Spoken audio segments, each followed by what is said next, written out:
lover. Before I start, I would just like to acknowledge the Indigenous people of this land, the tangata whenua. As a guest on this land, I thank you. I'd also like to thank Gemma Major and the team at Seed Waikato for having me today. It's also an opportunity to come back home and share stories of fellow speakers and attendees. For me, it's really important to introduce myself and who I whakapapa to when meeting new people, so I'd like to share a little bit of my background. My name is Pati Solomona Tyrell. I am of Samoan heritage, born here in Kirikiriroa, Waikato. My father's name is Pati Solomona Tyrell from Whaleasi'u, Samoa, and my mother's Otara Tyrell from Whangalii. I attended Fairfield Primary and then Fairfield Intermediate before finishing at Hamilton Boys High School in 2010. Today I'm an interdisciplinary artist. I work mostly in performance and lens-based mediums such as photography and film. My artwork explores the intersections of my identity as a young gay Samoan person and also documenting the wider Pacific LGBT community that I'm a part of in Auckland. I'm also a co-founder of the queer Pacific Arts collective FAFSWAG based in Auckland, and I've showcased my work in the Pingyao Photography Festival in China, at the Centre Pompidou in France, and most recently at the Auckland Art Gallery Toyo Tamaki as a nominee of the 2018 Walters Prize. So today I thought I would just share my personal story, my experiences, and the lessons I've learned that have shaped my career as an artist.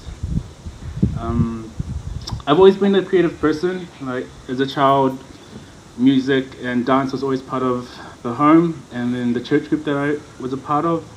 It was creativeness was always part of my life right up until my final year of high school, where I studied three of my 5 classes were all art classes, photography, painting and design. And so naturally I pursued a creative course in tertiary level study and was accepted into Auckland University of Technology's fashion degree. 2011 was a really big year of change for me. At 18 and fresh out of high school, I left the comfort of my parents' home and made the move to Auckland.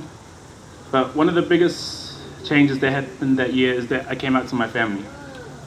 My sexuality was something I had struggled with for 18 years.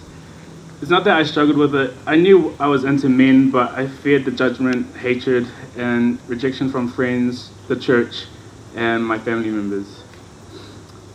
My family is everything to me, so the idea that I could lose them or that they would disown me if I was to reveal my truth was the most terrifying thing that I could think of. But when the time had come, as I sat crying at the end of my parents' bed, they said to me everything a queer kid wanted to hear. That it doesn't matter what I am because I was their son and that they love me.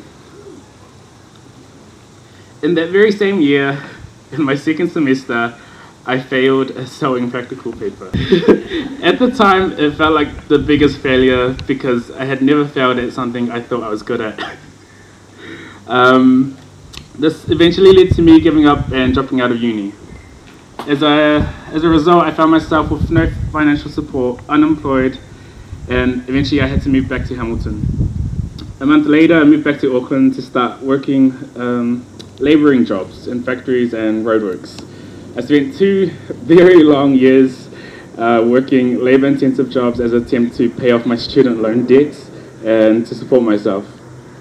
I started to feel very stuck in a routine and stuck in a job that I just wasn't passionate about.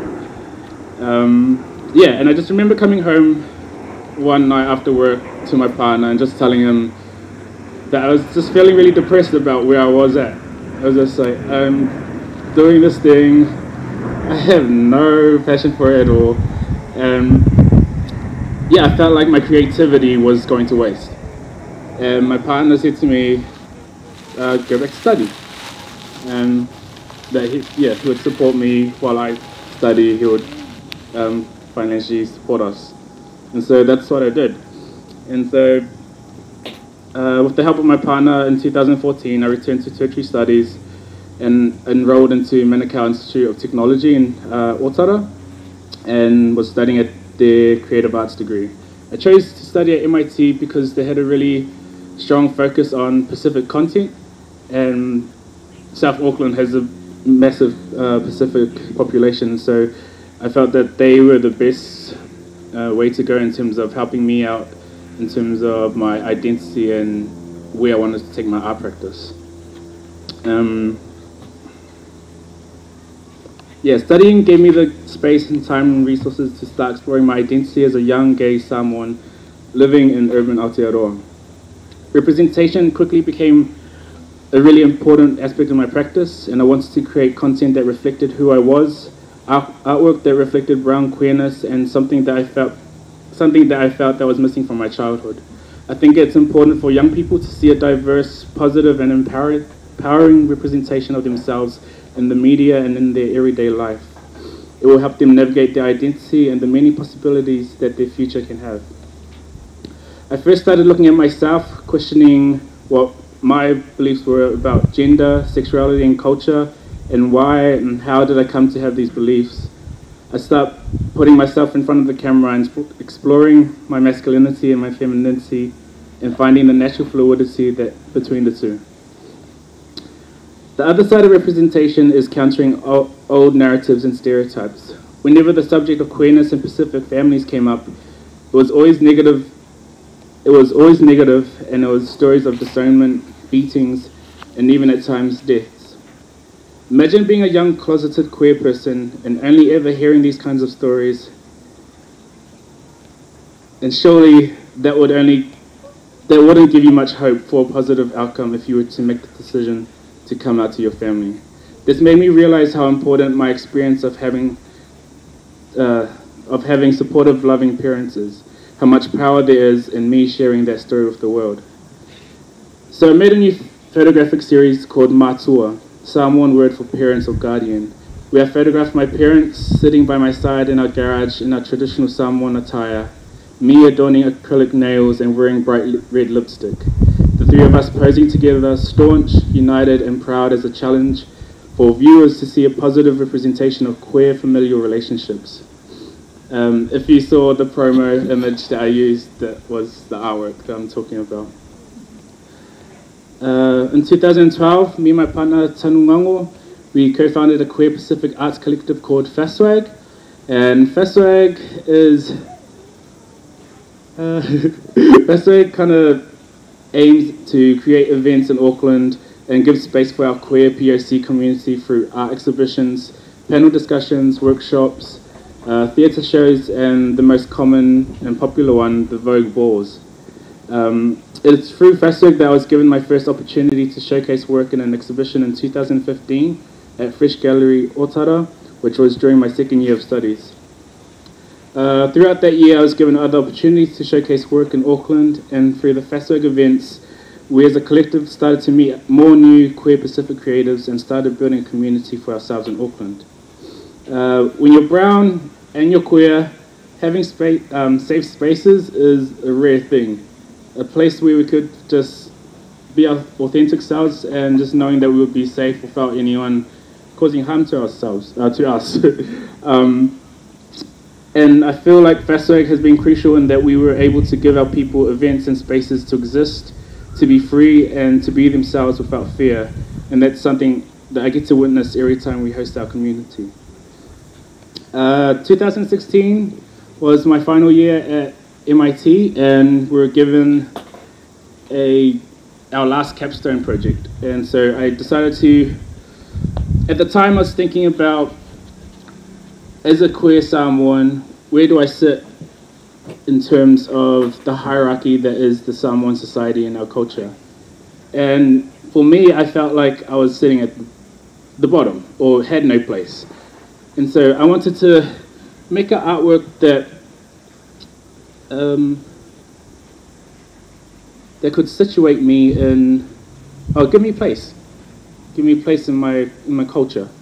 And so I made this work called whangongo, which is the Samoan term for fable, in a practice where one storyteller shares a story to a mass. And so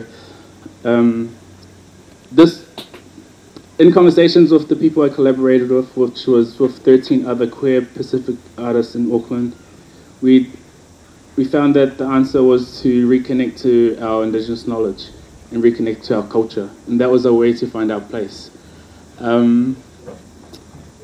Yeah, and that work was the work that was nominated for the Walters Prize. Yeah, I think that's my talk, but if I was to leave any encouragement today, it would be that just know that your story, your personal story, your struggle has power in terms of sharing it in the world, and it can change someone else's life. I found that my story has been able to just touch many different hearts across the world in terms of just queer people trying to find the courage to live. And so, yeah, be true to yourself as a creative, and know that you're changing someone's life. Malo.